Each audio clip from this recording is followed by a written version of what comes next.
Kita mau buka kebenaran firman Tuhan dalam kitab Hosea pasal 8 ayat 1, ya, dan seterusnya. Demikian bunyi firman Tuhan. Tiuplah sangkakala, serangan laksana Raja Wali atas rumah Tuhan.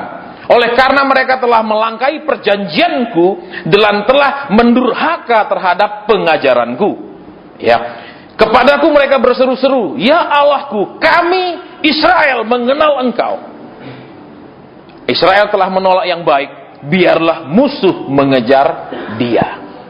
Ya, saudara, kita mau lihat ayat ini. Seperti tadi kita dengar, tidak ada seorang pun yang ingin hidupnya ada di dalam sebuah serangan atau dalam keadaan terserang, baik terserang penyakit, kerugian, kekacauan, dan segala macamnya. Juga dikatakan di sini, biarlah musuh mengejar dia. Tidak ada seorang pun yang ingin hidup dikejar-kejar oleh masalah, dikejar-kejar oleh ancaman, dikejar-kejar oleh mara bahaya. Tidak ada satupun, saudara. Ya, nah sekarang kita mau lihat supaya hidup kita tidak ada dalam suasana seperti itu, saudara. Ya, kalau kita usaha pun kita tidak mau, ya, ke usaha kita dikejar, ya, pangsa pasar kita dikejar oleh saingan kita, tidak ada yang mau, saudara. Ya, nah sekarang kita mau lihat terus solusinya bagaimana? Ya, apa sih yang membuat, ya, hidup kita ada di bawah serangan? Ya, banyak orang bilang, Pak, usaha saya sedang hancur. Pak, usaha seperti yang kemarin, saudara, ya, di kota lain, banyak yang telepon ke radio waktu siaran, Pak, kami mau jual rumah. Itu sudah aset terakhir, sudah nggak ada apa-apa lagi, rumah terakhir itu harus dijual, saudara. Bukan untuk membayar hutang, tapi untuk menyambung hidup. Sudah nggak ada apa-apa lagi, hanya rumah itu untuk menyambung hidup. Jadi, saudara, bisa dibayangkan kalau aset terakhirnya dijual hanya untuk dikonsumsi, hanya untuk menjadi makanan yang akan habis, bukan untuk modal usaha, dia jual untuk usaha, bukan.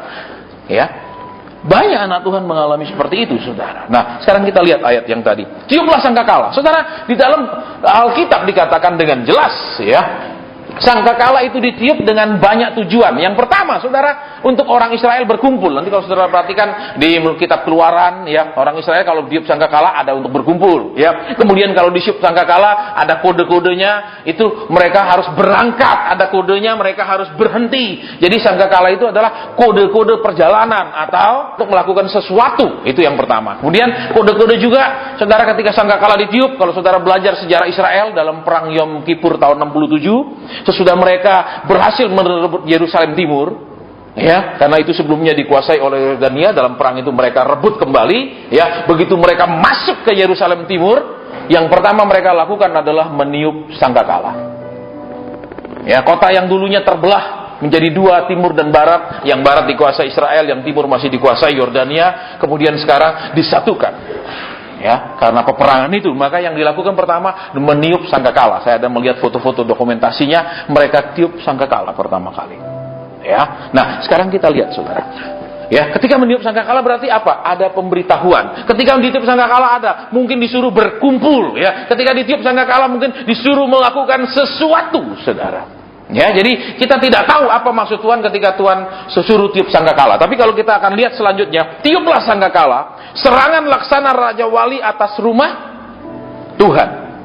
Ya, kalau saudara lihat suka nonton National Geographic, ya, Animal Planet dan lain-lain, kita tahu Raja Wali makanannya bukan buah-buahan, Raja Wali makanannya bukan apa namanya, jenis sayur-sayuran, rumput-rumputan, tapi makanannya biasanya ular, kelinci dan lain-lain. Ya, kalau sudah dia cengkram, dia bawa ke atas, selesai urusannya, saudara. Ular pun tidak berdaya. Nah, kita mau lihat kembali di sini. Serangan Raja Wali atas rumah Tuhan. Saudara dan saya tahu, ya, kalau perjanjian lama bicara tentang, ya, rumah Tuhan bicara secara hurufiah tentang Bait Allah Yerusalem, dan itu sudah dihancurkan. Kita tahu, ya, peperangan demi peperangan, ya, Tuhan mengirimkan Asyur, Tuhan mengirimkan kerajaan demi kerajaan ketika mereka salah untuk menghancurkan mereka. Dan yang terakhir Tuhan kirim Jenderal Pompei, ya, dari kerajaan Romawi untuk menaklukkan Yerusalem. Kemudian sejak tahun itu Yerusalem ada di bawah penjajahan Romawi. Jadi ketika Yesus lahir, ya, Romawi kerajaan itu sudah memerintah atau menjajah Israel 30-an tahun. Nah, itu sejarahnya. Nah, kembali di sini dulu kita lihat, ya. Oleh karena mereka telah melangkahi perjanjianku. Berarti apa, saudara? Semua kita seringkali mau ada ibadah apa? Ibadah supaya kita menolak bala, misalnya. Itu. Kenapa tidak akan mempan? Kita akan lihat, ya. Tuhan akan mengizinkan itu terjadi, Tuhan akan bersikap adil membiarkan itu terjadi dalam hidup kita ketika ada poin-poin yang kita gagal lakukan. Nah, kita lihat yang pertama dulu. Oleh karena mereka telah melangkahi perjanjianku. Saudara dan saya perhatikan, bahasa Inggrisnya katakan, mereka sudah melanggar itu covenant, transgress to the covenant. Maksudnya apa, saudara? Saudara dan saya punya perjanjian dengan Tuhan. Saudara dan saya, ketika saudara dan saya percaya, Yesus adalah Tuhan kita, kita adalah umatnya. Amin. Itu kan perjanjiannya, betul? Tetapi masalahnya sekarang, saudara, seringkali kita cenderung hanya menuntut hak daripada klausul perjanjian, tapi tidak tertarik untuk melakukan kewajiban daripada klausul perjanjian. Contohnya kalau saudara asuransikan mobil, ya, tentu saja ada asuransi misalnya 5 tahun, ada yang bisa dibayar sekaligus 5 tahun, ya, atau asuransi jiwa bisa dibayar sekaligus, bisa dicicil. Betul, itu kan perjanjiannya. Tetapi kalau katakan ada dicicil misalnya tiap bulan, terus tidak dicicil selama 6 bulan, otomatis itu, saya lupa istilahnya di asuransi, batal semuanya. Betul? Tidak bisa kemudian sudah 6 bulan, tiba-tiba ada kecelakaan, mati, kita kemudian, karena ada yang mati, terus kita pergi bayar yang 6 bulan kita belum bayar, supaya keluar polisnya. Tidak akan bisa, saudara. Ya, terus kalau misalnya mobil, ya, kita asuransikan, kemudian kan ada jelas aturannya di situ, saudara, ya. Tidak bisa karena kita kemudian suami istri berantem lagi di jalan tol apa namanya, yang mau ke Solo itu, ya, tol Bawen, karena berantem saking keselnya, saudara, terus turun mobil tengkar saking jengkelnya, suaminya tabrakin mobilnya masuk ke jurang, terus minta asuransinya. Pasti akan ditanya, kok bisa mobil ini masuk jurang, betul? Yang penting kan pokoknya kalau kecelakaan harus bayar. Asuransinya tidak akan bodoh seperti itu. Dan diselidiki kenapa, betul? Saudara asuransikan toko pun kalau terbakar diperiksa ini sengaja dibakar atau memang terbakar, betul? Nggak bisa bilang, pokoknya kan kalau terbakar ini kan asuransi saya kebakaran. Nah ini sudah terbakar, bayar, jangan banyak komentar. Bisa begitu? Nggak bisa, saudara. Betul? Iya apa ya? Jadi apa, saudara? Sering sekali umat Tuhan ini melanggar perjanjian. Tuhan bilang apa? Engkau menjadi umatku. Bukan hanya menjadi umat, tapi umat yang layak di mataku. Gitu kan kata firman Tuhan? Betul? Betul. Nah, ini yang sering kali hilang, saudara. Orang merasa sudah dia ditebus, sudah sampai sana selesai. Sekarang tugas Tuhan, kasih berkat, tolong, angkat, tinggikan, terus tambahin setiap saat. Itu tugas Tuhan. Ya. Padahal ketika Tuhan menebus kita, Tuhan mau hidup kita semakin berubah. Bukan sekedar, ya, dari dulu, ya, Tuhan perkaya, Tuhan dari dulu misalnya pergi yang lain-lain, gini-gini minta perkaya, sekarang Tuhan, ya, kan lebih murah, saudara, kalau ikut Yesus, betul? Kenapa? Nggak perlu pakai ayam bakar, ya, nggak perlu pakai ayam rebus, amin? Betul? Cukup dengan uang tunai mungkin 1.000 itu sudah persembahan. Amin. Saudara, kita kembali ke sini. Ya. Tuhan bilang melanggar perjanjian. Tuhan membawa orang Israel keluar dari Mesir, tetapi di padang gurun Tuhan tidak hanya bilang, "Oke, sekarang kau umatku, aku sudah puas melihat ketaatanmu, mau keluar dari Mesir." Sudah selesai. Diturunkanlah hukum dan hukum. Betul. Nah, saudara, kata Taurat itu tidak pernah diartikan sebagai sebuah hukum. Tetapi kata Taurat sebenarnya artinya adalah sebuah pengajaran. Saudara, lihat ya. Orang yang hidupnya ugal-ugalan, orang yang tidak sabar, orang yang semaunya akan menganggap apapun peraturan itu adalah halangan. Contoh, kalau kita suka nyalip ya, pokoknya kalau suka ngebut. Ketika ketemu jalan yang garisnya tidak putus, itu adalah penghalang kita untuk ngebut. Kenapa? Kita nggak boleh nyalip karena ada garis tidak putus. Betul? Betul. Kedua, kalau kita orang yang tidak sabar, ketika kita lihat ada lampu merah, kita menganggap lampu merah itu apa? Penghalang kita, membuat kita lambat. Betul? Iya apa ya? Iya apa ya? Saudara, padahal kalau kita mengerti, saudara, ya ada namanya, kalau di ilmu hukum itu namanya cita-cita hukum, bukan cita-citata yang nyanyi sakitnya di sini, ya saudara, bukan, tapi cita-cita hukum. Untuk apa? Menciptakan keteraturan, menciptakan ketertiban, menciptakan keamanan, keselamatan, dan lain-lain. Kenapa aturannya dibikin garis tidak putus? Berarti apa? Daerah itu memang tidak untuk nyalip. Betul. Biasanya tikungan-tikungan kan nggak ada. Kalau tikungan dengan tajam, itu garisnya putus-putus. Betul. Pasti tidak putus. Betul. Karena bahaya nyalip di tikungan. Nah, buat orang yang ugal-ugalan, kenapa sih saya biasa nyalip tikungan? Nah, gampang, ngindar gampang. Misalnya udah jagoan, betul? Betul. Berarti apa, saudara? Ketika Tuhan memberikan firman, kita menganggap itu sebagai jalan untuk supaya kita hidup selamat, panjang umur, diberkati, atau sebagai hal yang menyulitkan hidup kita. Banyak orang merasa tiap dengar pengajaran firman, itu aturan. Saudara. Ya, jadi kalau kita perhatikan di sini yang kedua kita masuk, saya akan cepat hari ini. Tadi sudah disampaikan di radio, kiranya yang datang tidak bertujuan untuk konseling, tapi untuk didewasakan. Kita punya ibadah namanya ibadah pendewasaan, bukan ibadah pemanjaan. Amin. Datang didoakan, betul? Ya enggak, datang terlambat, maju paling depan, didoakan, itu enggak ada, saudara. Ya, baik, kita lanjutkan. Yang kedua, ya, mereka telah mendurhaka terhadap pengajaranku. Saudara lihat yang kedua. Kalau saya cek tadi di bahasa Inggris dikatakan they have trespassed my law. Saudara, kalau saudara sering ke luar negeri, ya, itu ada hukum yang berbeda dengan Indonesia. Contohnya, kalau rumah, walaupun dia tidak ada pagar tembok, biasanya dikasih pelang. Private property, no trespassing. All trespassing will be prosecuted. Artinya apa, saudara? Sekalipun misalnya itu tanah perkebunan, ya, misalnya kalau kita kan lewat kebun orang bebas, lewat sawahnya orang jalan bebas, betul? Nggak ada undang-undang, nggak ada aturan. Tapi kalau di banyak negara, saudara, ya, saudara masuk tanpa izin, itu bisa dia lapor polisi dan saudara jadi masalah. Ya, saya pernah tinggal di Prancis Selatan, di kota Toulouse, ya. Kalau saudara yang dulu Katolik pernah pergi ziarah ke Lourdes. Lourdes itu tulisannya Lourdes itu. Ya, itu dari kota Toulouse itu sekitar 1,5 jam ke Lourdes, ya. Tapi saya tinggal di lebih ke selatannya lagi, di perbatasan antara Spanyol dengan Prancis, ya. Pas waktu saya tinggal di sana itu ada waktunya musim ayam hutan. Iya, ayam hutannya gede-gede, saudara, seperti orang bule juga gede-gede, ya. Jadi ayam hutannya juga ikut gede, saudara, ya. Warnanya hijau-hijau, macam-macam, hijau muda, hijau tua, jadi macam-macam, tidak satu warna tapi macam-macam, ya. Itu kalau pagi, saudara, saya bangun, itu ayam hutannya banyak di depan rumah, ya. Itu ayam hutan liar, bukan peliharaan.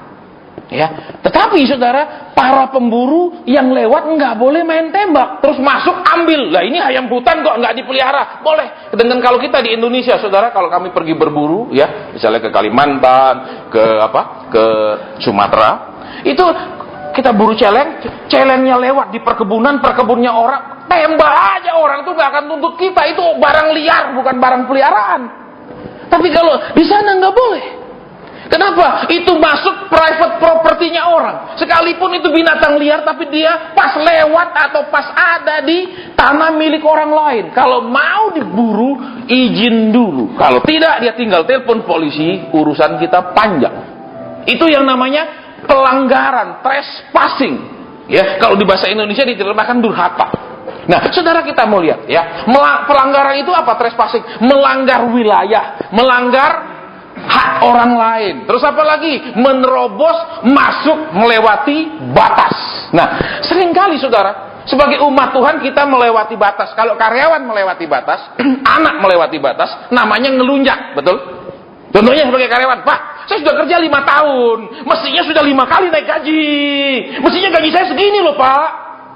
Nah, kalau dia ngomong gitu, tekan terus saudara akan bilang, iya, terima kasih saudara sadarkan saya, begitu, sebagai bos.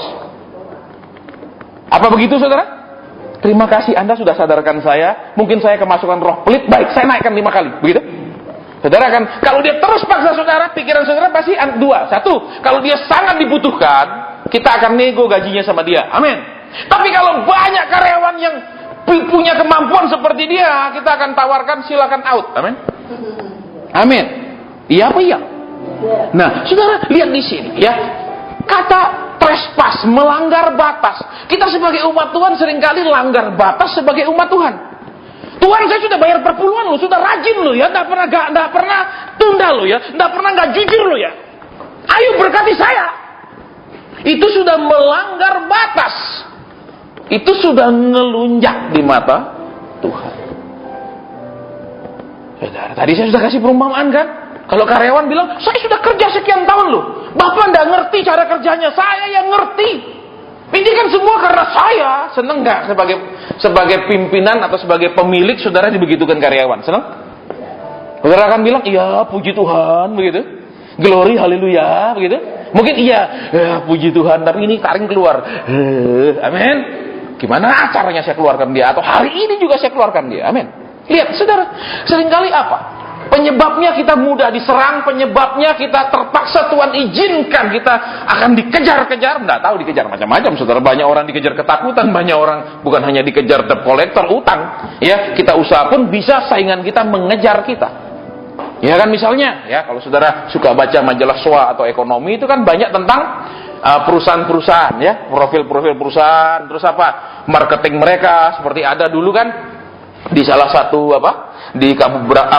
beberapa kabupaten di Jawa Tengah ini, ya, ada beberapa daerah yang dulunya itu dikuasai oleh salah satu merek deterjen, ya, sabun deterjen, sabun cuci. Tiba-tiba ada merek lain masuk dan menguasai kabupaten itu. Ya, itu nanti kalau suka baca boleh, saudara. Jadi kalau bisnismen masih bacanya yang begitu-gitu. Amin. Amin. Jangan saudara, maaf kata ya, baca pengangkatan. Tidak salah saudara baca pengangkatan. Amin. Tapi kalau saudara masih punya utang, nggak mungkin diangkat. Enak aja utangnya banyak terus diangkat. Yang utangi pasti protes sama Tuhan. Loh, Tuhan kok bisa? Sekarang bagaimana cara saya tagih? Amin.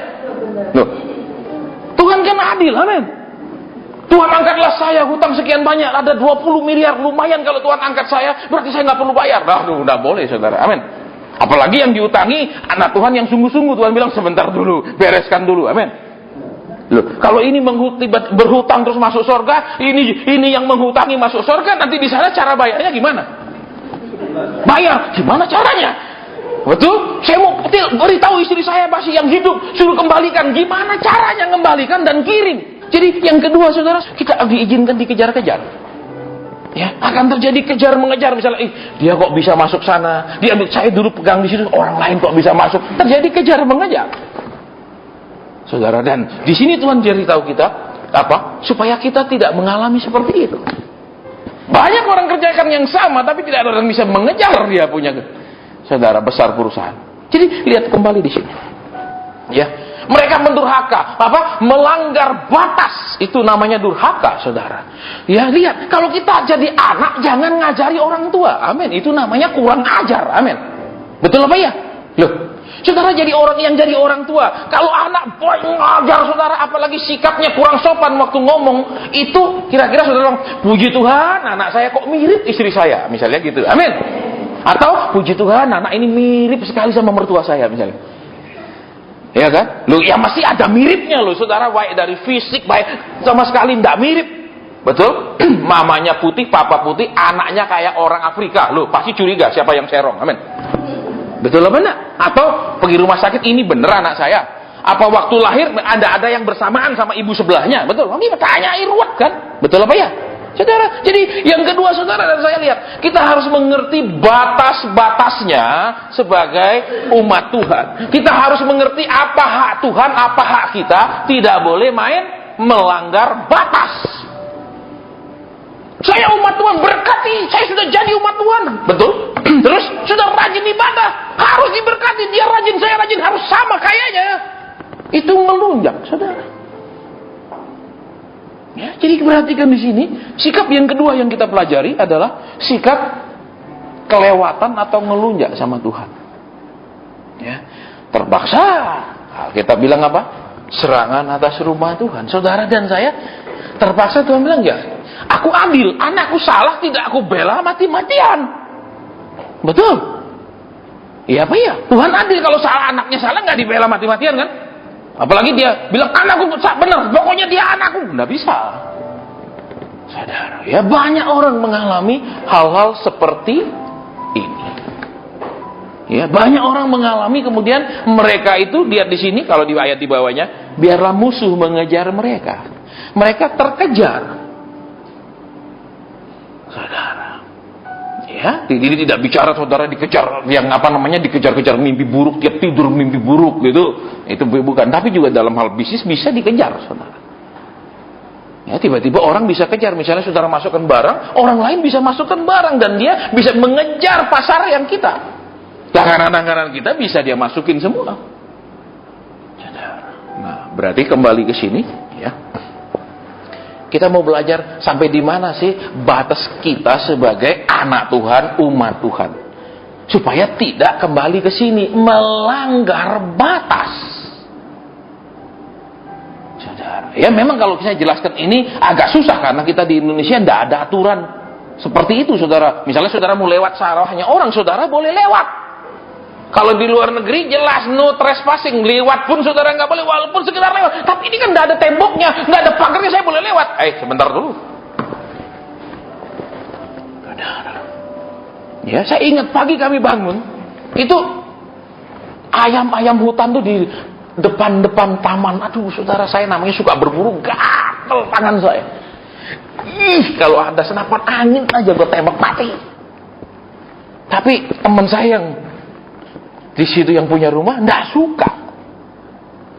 Jadi saya nggak bisa ngomong, saya mau lempar batu ya nggak mungkin, karena nggak mungkin mati, saudara. Liwat, aduh.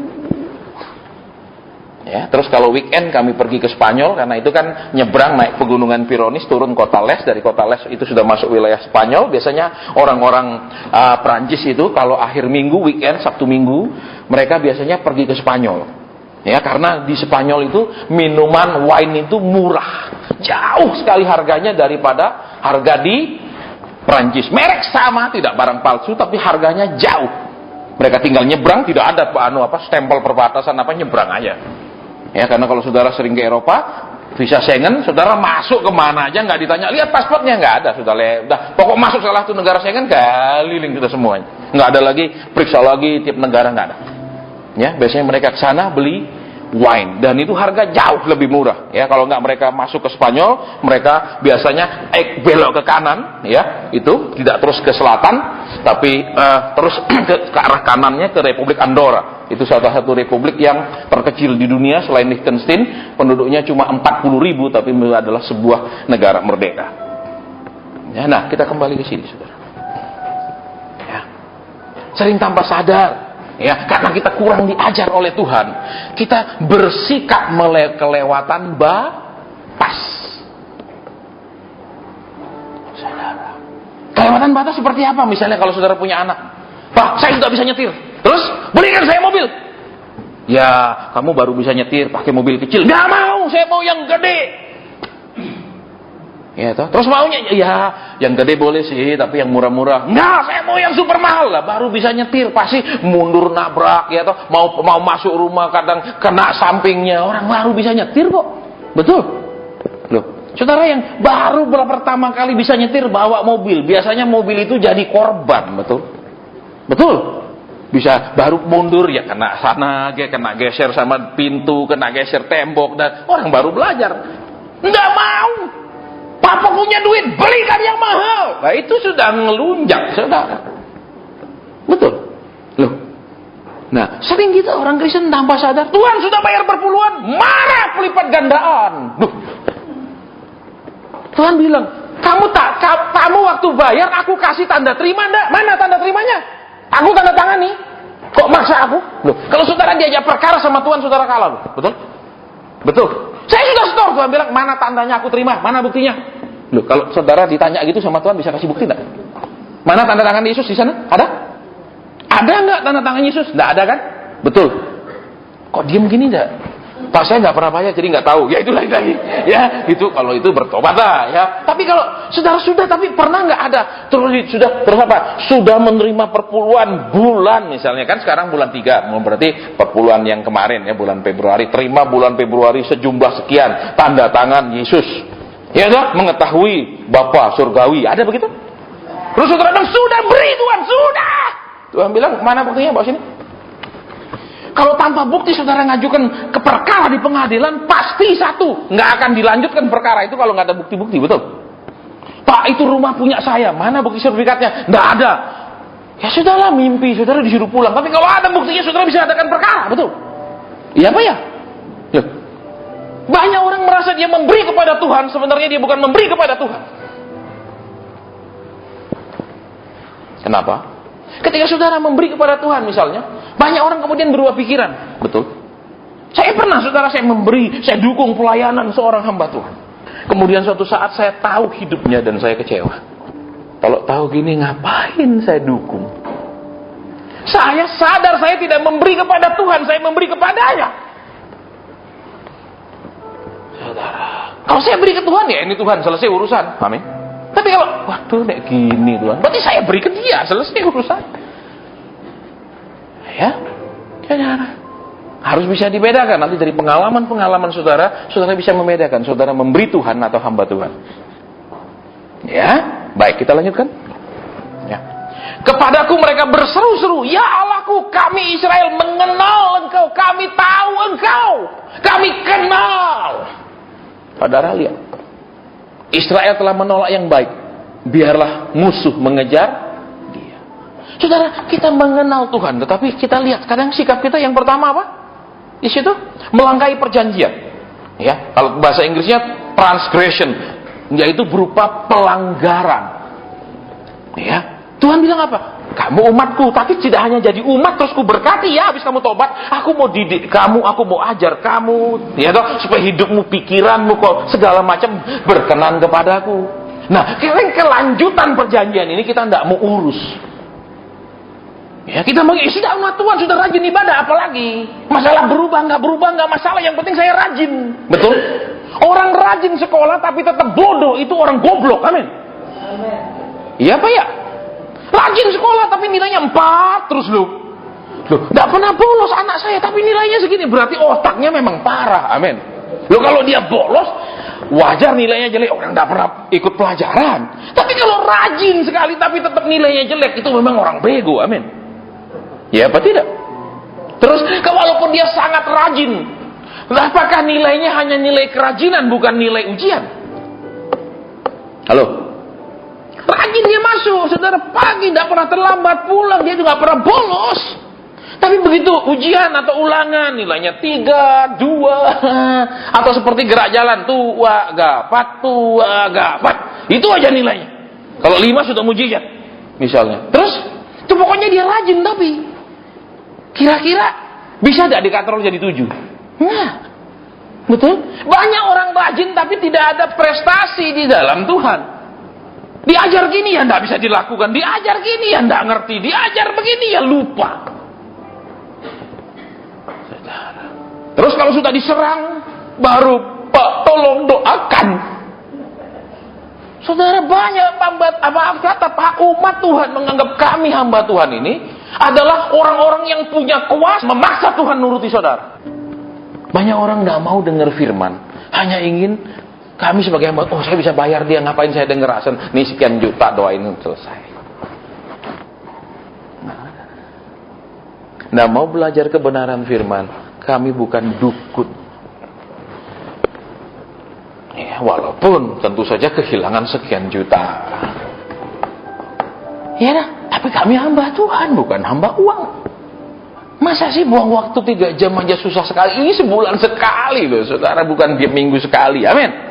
Lah kalau tiap minggu sekali saya bisa maklumi kalau nggak datang, tapi kalau cuma 1 bulan 1 kali, masa sih susah sekali?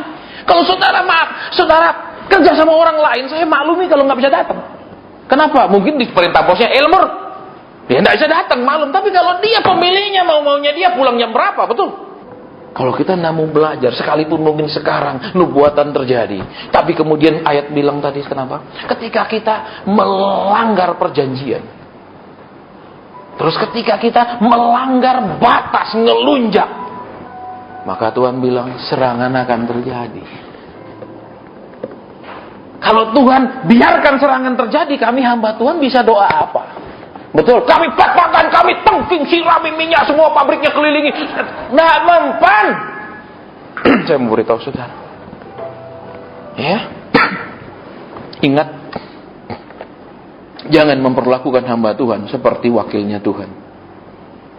Tidak pernah ada dikatakan, aku mengangkat engkau sebagai wakilku di bumi. Nggak ada, saudara, satupun ayatnya, betul. Siapa wakil Tuhan Yesus di bumi? Roh Kudus. Ketika dia naik, dia bilang, aku mengutus roh kepadamu. Itu wakilnya dia. Maka harus saudara dengarkan Roh Kudus. Ya, lihat kebenaran di sini.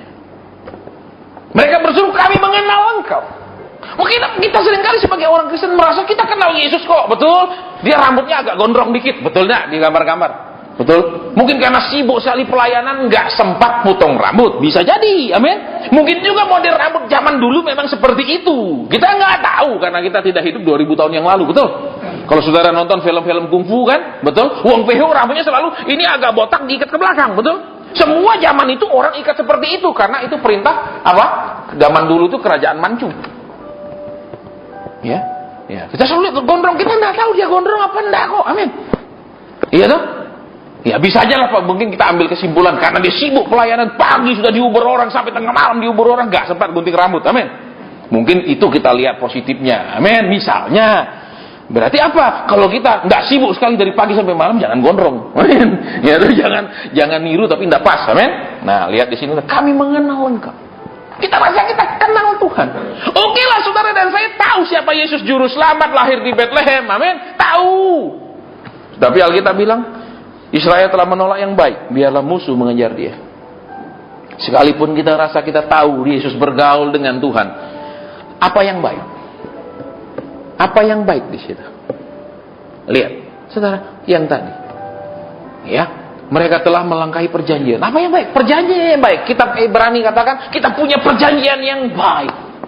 Betul? Lihat di sini. Ya.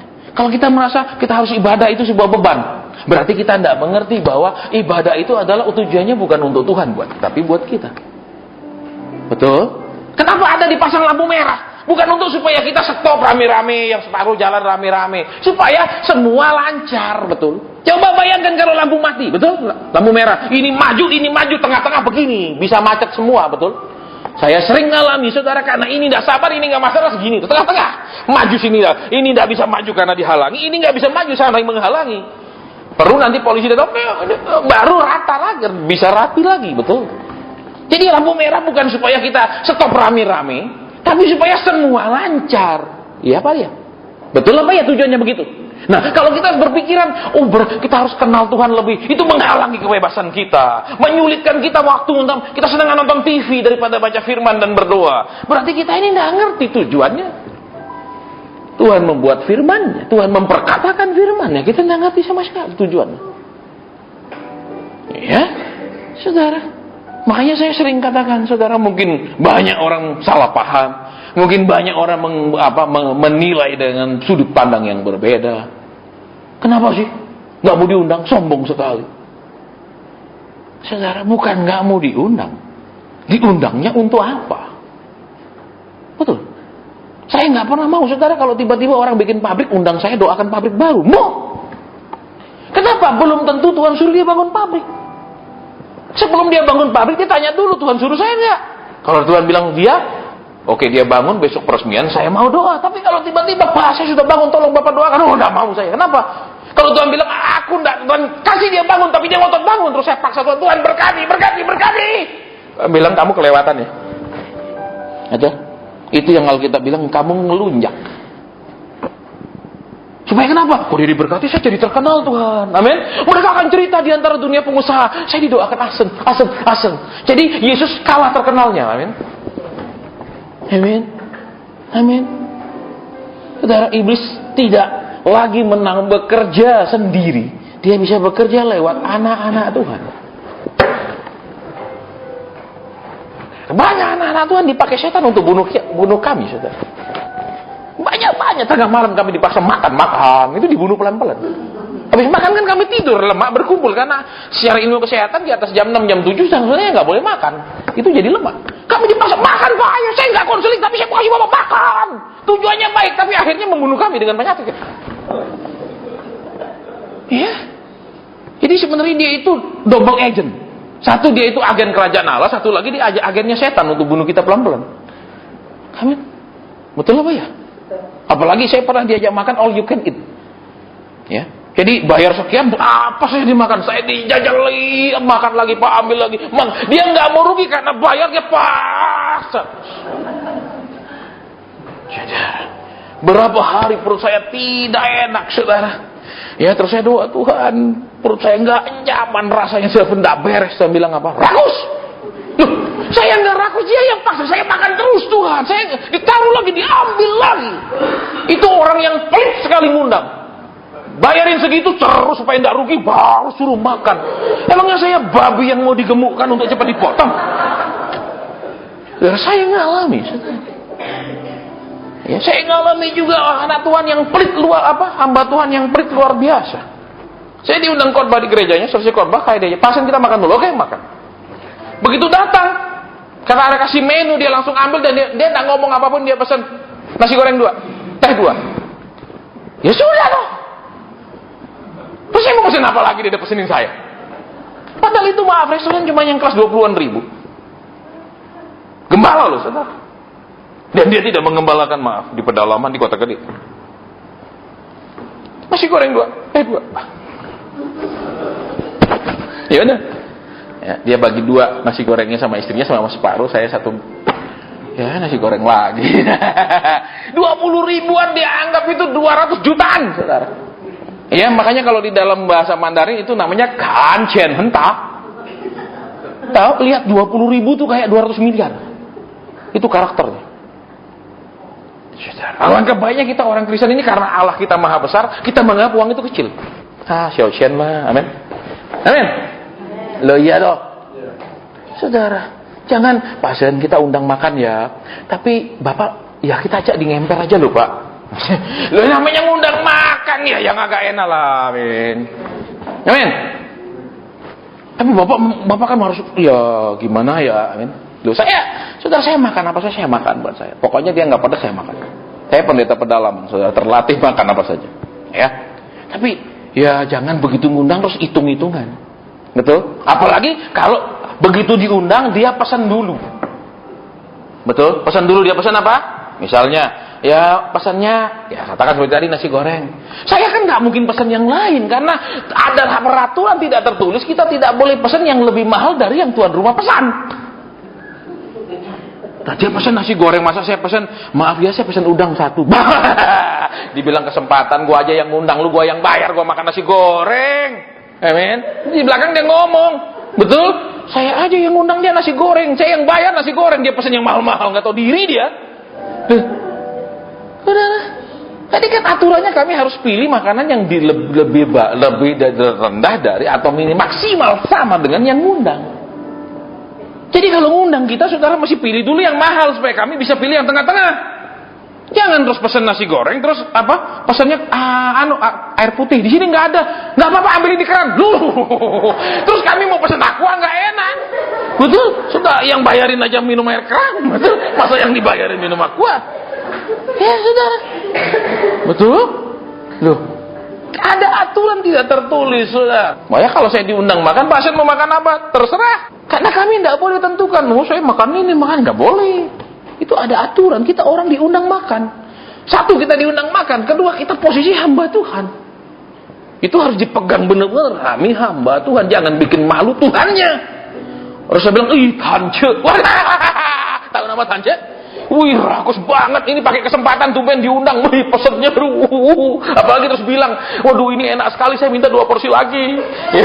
Kebetulan istri saya kepingin. Walah. Betul, anak saya kepingin ini. Waduh, semua disebutin ya. Mama saya kepingin ini. Dulu. Amin. Saudara lihat di sini. Ya. Sekalipun kita merasa kita sudah kenal Tuhan. Lihat di sini jelas. Ya. Kepadaku mereka berseru-seru. Ya Allahku, kami Israel mengenal Engkau. Tuhan sendiri mendengar lihat apa yang mereka katakan. Tapi Tuhan bilang, karena engkau menolak yang baik, biar musuh mengejar engkau. Betul. Semua kita tidak mau dikejar oleh kemiskinan, amin. Tidak mau dikejar oleh kegagalan, amin. Kalau kita punya usaha, kita nggak mau dikejar oleh saingan bisnis kita, amin. Kita mau tetap di depan, amin. Coba lihat kuncinya. Yang pertama, perjanjian kita dengan Tuhan adalah perjanjian yang lengkap. Bukan hanya sekedar sudah jadi umat, beribadah kepada Dia, berhenti sembah berhala, berhenti jinah, sekarang diberkati. Bukan. Semakin dibuat kudus, semakin dibuat berkenan, segala sesuatunya. Kemarin di siaran radio ada seorang bapak ngubungi saya. Bapak, saya ditinggal oleh istri saya. Istri saya pacaran dengan laki-laki lain. Kenapa? Karena dulu kami punya duit. Sekarang saya sedang sangat susah dalam hal ekonomi. Dan istri saya pacaran sama orang lain. Kenapa? Oke, saya bilang kita doa. Terus bilang apa? Istrinya ini shopping mania. Pak, saya bilang, saya dengar kata belanja. Betul, istri saya boros luar biasa. Ketika saya tidak bisa mendukung pola hidup borosnya, dia pacaran lagi sama orang lain yang bisa memberikan dia pola hidup yang mewah. Saudara, ya, Kristen. Itu berarti apa? Perempuan kelewat batas, betul? Betul. Sampai lakinya jadi miskin karena suka belanja habis-habisan, itu kelewat batas, betul? Betul. Terus, Pak, saya nggak mau jadi perempuan kelewat batas. Terus saya nggak pernah sampai perbatasan pun, nggak pernah, amin. Misalnya suami saya kasih saya batas maksimal 1 juta sebulan, ya saya paling pakai 1,5 juta, betul? Nggak sampai perbatasan, kenapa? Karena 1,5 juta pun dia melotot, ngomong buat apa? Mau pengangkatan sebentar lagi, semua akan kita tinggalkan. Amin. Buat apa beli TV, LED? Pakai yang gendut itu, amin. Nanti kalau gempa bumi, misalnya ini jatuh, lumayan TV itu bisa nahan. Kalau yang tipis tidak bisa, amin. Amin. Ya tak, lumayan. Betul, saudara. Betul apa ya? Terus nggak usah langganan TV kabel. Kenapa? Nanti kita jadi terlalu duniawi, nonton aja lebih banyak, amin. Betul. Saya pun langganan, saudara. Ya, tapi saya nggak nonton yang saya sukanya di Discovery Channel, History Channel, ya itu yang saya suka, saudara. Ya, kenapa? Ya perlu belajar, saudara. Bukan berarti hamba Tuhan tuh harus kerjanya cuma doa, terus diam di rumah terima telepon, doakan baik, masuk doakan, lama-lama jadi gila, saudara. Ya, kita juga manusia normal yang butuh hiburan, butuh jalan-jalan, butuh wisata. Kita manusia normal, betul. Tapi banyak orang menganggap kita manusia tidak normal. Dia aja yang normal. Pak, doakan. Pak, kalau bisa sekarang ya doakan. Saya tahu aku masih nyetir. Ya, nih aku doakan kamu tabrakan mobilku mau ganti. Enggak, paling lu kok tabrakan, Pak. Paling cuma kasihan. aku enggak bisa beli mobil pakai kasihan. Malam ini Tuhan mau ajar kita supaya kita tidak membuka celah. Supaya kita tidak dikejar-kejar oleh hal-hal yang akan menghancurkan kita. Kalau kita usaha, kita tidak akan bisa dikejar oleh musuh kita. Kita tetap di depan. Perhatikan, apakah saudara mau terus menggenapi perjanjian-perjanjian yang sudah tertulis itu? Atau cukup saya sudah rajin ibadah, saya sudah berhenti berzinah dulu, mungkin sudah klub malam dan sudah cukup? Tidak cukup. Yang kedua tadi, jangan melanggar dan melampaui batas. Kita umat Tuhan jangan koyok Tuhan, jangan paksa Tuhan, jangan ngotot tuding-tuding Tuhan. Ayo Tuhan, sudah ini loh, sudah bayar papa, sudah, ayo mana? Loh, kok enak? Kalau saudara punya anak, sudah baik lo sekolah Pak, sudah nggak pernah bolos, lo sudah berprestasi, mana? Loh, saya harap kita tuh jadi orang tua, betul? Makanya tadi di radio kan saya katakan, jangan menyodorkan fakta-fakta kepada Tuhan. Saudara sedang paksa Tuhan. Saya sudah bayar perpuluhan, saya sudah berdoa, saya sudah. Loh, itu saudara sedang mau melanggar batas. Ya, hati-hati saudara jadi umat Tuhan kalau kita melanggar batas. Saya pun sering dipaksa untuk melanggar batas. Minggu kemarin ada seorang importir, tapi gudangnya luar biasa besar ya. Karena saya pernah ke sana doakan gudang itu. Jadi saya tahu gudangnya dari ujung sini sampai gudang. Terus saya bilang, Pak Sen, saya mau jual tanah saya yang di Anu. Ya, tolong Pak Hasan doakan. Nanti kalau terjual saya kasih angpau. Nah, saya kan ada pakai 2 HP Android. Langsung saya blok namanya supaya nggak bisa lagi kirim WhatsApp ke saya. Kenapa? Kami bukan hamba Tuhan. Saudara nggak bisa bilang, ayo nanti saya kasih Kang Tau, nanti saya kasih angpau. Nggak bisa. Terus kami, Tuhan bilang, kamu lebih cocok kerja properti jadi daripada mbakku. Amin. Kalau orang kerja properti sah, halal, dapat komisi. Amin. Tapi kalau hamba Tuhan nggak sah. Apalagi dia janji lu Tuhan, dia janji lu, dia kayak anakmu butuh. Betul. Saudara, udah langsung diblok. Jangan dipikir kami hamba Tuhan, suwe lah, gampang nanti dia doa. Nggak mempan suwe, saudara. Ya, saya sudah diproses sama Tuhan sampai nggak punya apa-apa. Saya sudah diproses Tuhan sampai pernah tidur di koran. Saya tahu yang namanya nggak punya uang. Saya tahu yang namanya hidup melarat. Bapak saya pernah bangkrut. Kami hanya makan bubur encer plus kecap asin. Kecap asinnya pun diberikan oleh mama punya Misan yang pabrik kecap. Bukan beli. Bubur encer, karena kami 5 bersaudara. Mama masak bubur bukan yang kental, encer. Kasih kecap asin, itu saja nggak ada sayurnya. Kiam cai pun nggak bisa beli. Saya pernah hidup susah. Saya tahu namanya hidup susah. Jadi, ya sudah pernah ngalami. Terus, apa lagi? Betul. Apa lagi? Nanti saya, Pak, gampang Pak, Bapak doain deh. Pokoknya kalau jadi, kami inget. Sorry, enggak jadi doain. Enggak. Kenapa?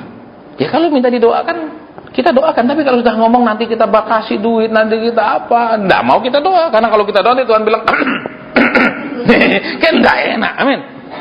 Betul, kita mau doakan sungguh-sungguh nanti tertudur sih, karena ada janji enggak enak.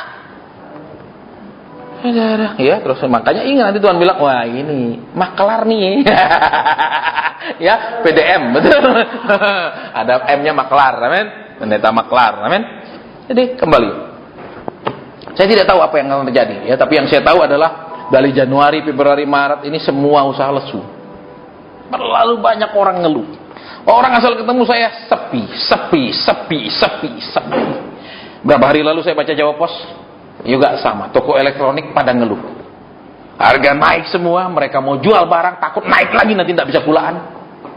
Mereka tidak jual, tidak ada omset, gaji pegawai, bagaimana cara bayar kalau tidak ada uang masuk? Tapi Tuhan kasih hari kita, musuh tidak akan mengejar, tidak bisa dikejar.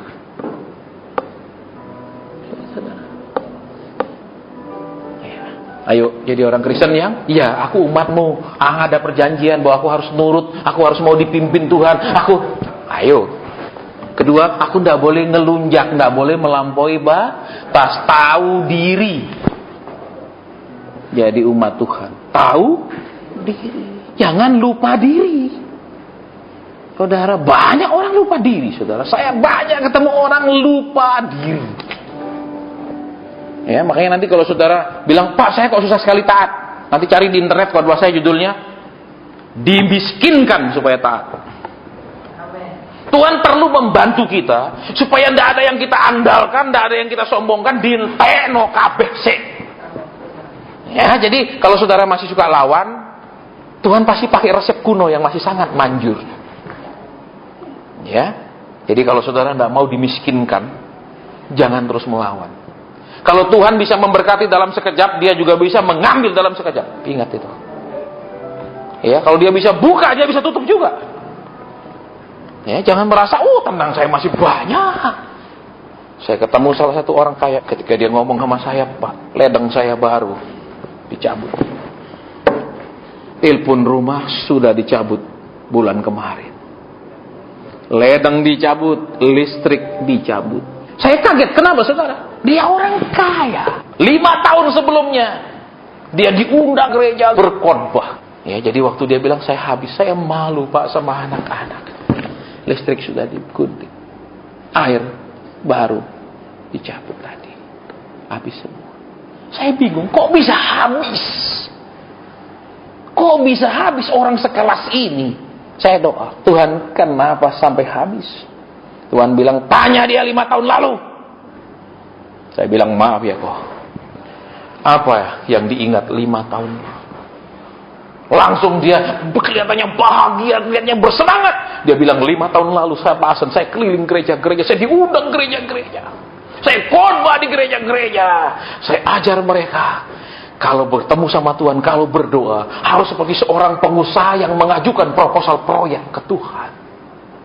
Ketika dia ngomong gitu, Tuhan bilang, itu yang buat jadi begini.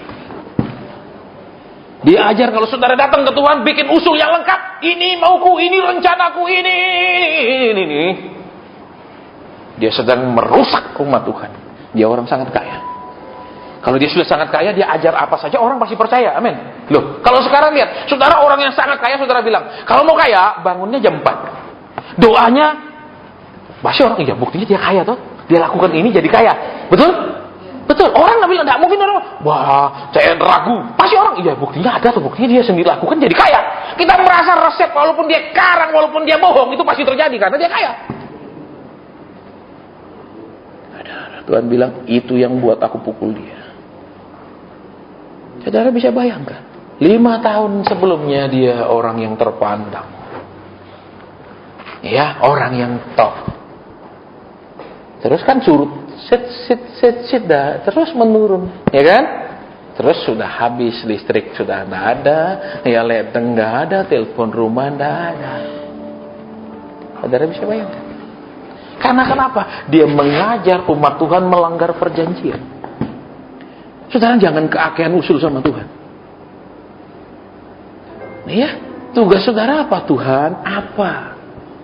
Saya mau kerja apa Tuhan? Jangan, Tuhan pilih ya, saya punya 10 rencana. Pilih yang mana?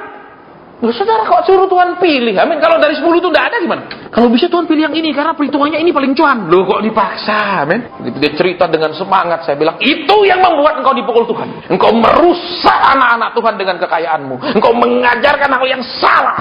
Masa menghadap ke Tuhan harus seperti mengajukan proposal proyek. Ini loh Tuhan, rencana saya ini. Setujui ya? Keenaknya. Saudara pikir Tuhan tidak punya rencana dalam hidup saudara dan saya? Tidak punya. Makanya saudara yang perlu atur sendiri dan minta dia yang setujui. Begitu. Tidak ada rencananya. Ada semua kan? Betul. Betul apa ya? Tugas saudara dan saya mencari rencana itu dan berjalan di dalamnya. Membuat saudara dan saya jadi invincible. Tidak terkalahkan. Karena saudara berjalan di dalam rencana Tuhan sepenuhnya. Banyak orang jalan sendiri terus begitu babak belur, pasien doakan. Sorry, tidak berani. Saya kulinya bos. Saya bukan bosnya Tuhan. Nek saya dipecat kan susah saya. Amin.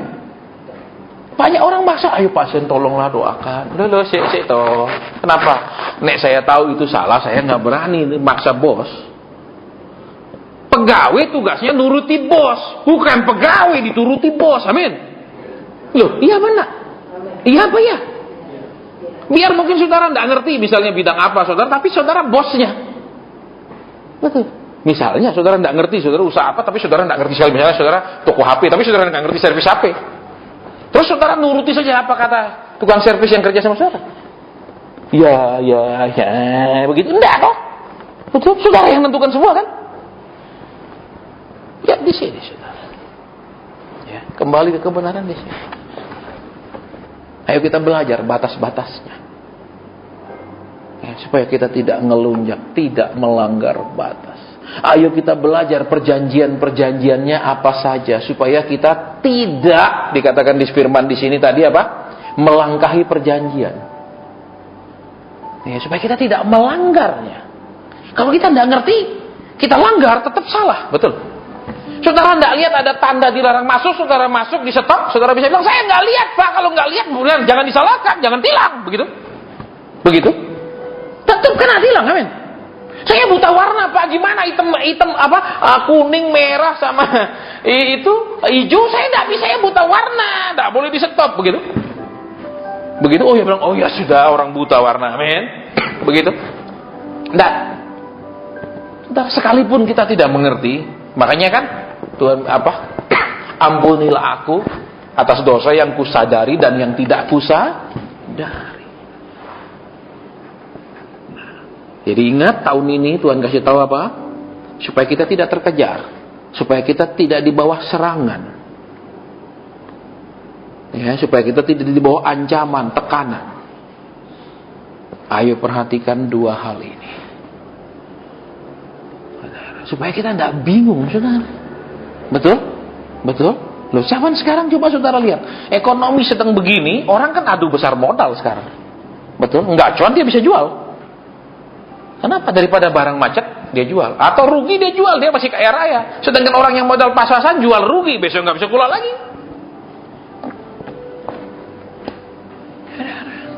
Nah, hari ini Tuhan bicara supaya kita nggak terkejar.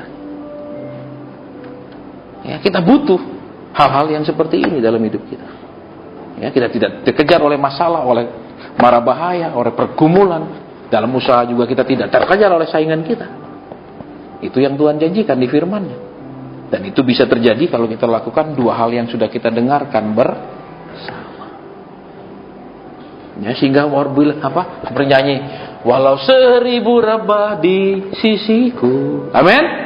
Jangan sampai walau baru 1 rebah aku juga ikut. Amin. Dia bangkrut, aku juga kena bangkrut juga. Loh, amin. 1000 boleh bangkrut, kita tetap jalan. Kan begitu mestinya. Amin. Orang sepi terus merosot sampai babak belur, kita nggak babak belur, lecet dikit aja. Amin.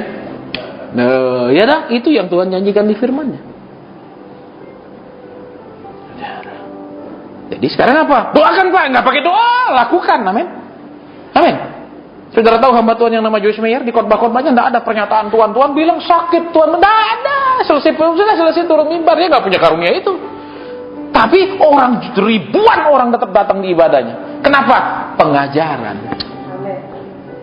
Betul. Kiranya saudara-saudara datang untuk pengajaran, bukan untuk mujizat tok. Betul. Karena kalau orang sampai butuh mujizat berarti dia sedang sangat babak belur, maka butuh mujizat. Mau saudara babak belur sekali? Mau hancur sekali? Tidak. Betul? Baik, saya tidak perpanjang firman Tuhan, kita selesai sampai di sini. Seperti tadi sudah diumumkan di radio, kiranya kita datang tidak untuk konseling, tapi untuk mendapat pengajaran.